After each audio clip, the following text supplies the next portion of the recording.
There are a lot of similarities in these cases. Each victim was around the same age, 10 or 11 years old. They were all abducted from Rochester, sexually assaulted and strangled. There are many different theories, one or two killers. Well, first of all, I don't know the answer. Every investigator I spoke with agrees it could have been one killer. Are they connected? I believe they are. I think there's too many similarities. Carmen Colon, Wanda Walkowitz, and Michelle Mayenza all came from low-income families. They were all Catholic, and none of them lived in a home with both parents. Have you more firmly developed the conviction that this was the same man in all three killings? I would say yes. I mean, because all the similarities are there. That was the RPD captain working the case back in 1973. Investigators today also note many similarities. They all occurred between about 3:30 in the afternoon and 5:30 in the afternoon.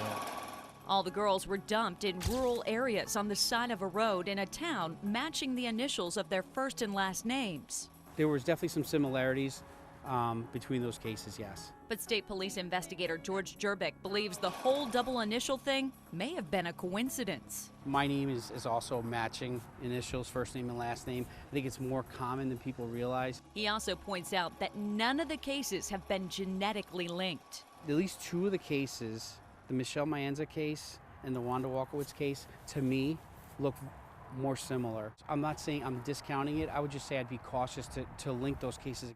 Here's why some investigators, including an FBI profiler, believe a separate suspect is responsible for the murder of Carmen Colon. Carmen, when she was found partially clothed. Wanda and Michelle were found fully clothed. Monroe County Sheriff Sergeant C.J. Zimmerman says Carmen was also found with an empty stomach. Not the case for Wanda and Michelle. And Carmen was manually strangled from the front. Wanda and Michelle were strangled by ligature from behind. I think there are circumstances that explain the differences. Those circumstances? Carmen was actually able to get away and was seen the day she disappeared running down 490 half naked. Kind of makes sense that she would be half clothed, that the strangulation was a lot more personal and from the front. So what about suspects? Representing himself in his murder trial, Joseph Nasso is a convicted serial killer on death row. He lived in Rochester at the time of the double initial murders. A woman he killed in California had the same name as one of the victims in the double initial murders, Carmen Colon. I can't find the words to express the sorrow I feel for what I've done.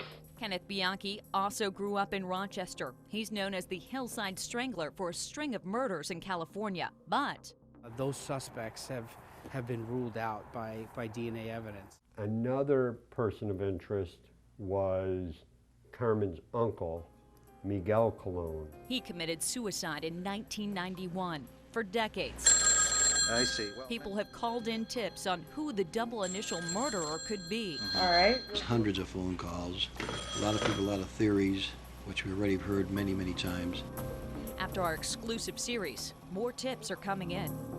I think there's a strong possibility that they're still out there, but I guess we won't know that until eventually the DNA comes back to somebody.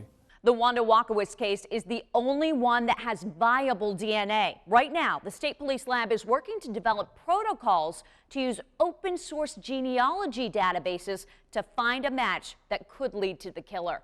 Investigators believe it's that DNA that will finally solve this case. Nikki Rudd, News 10 NBC.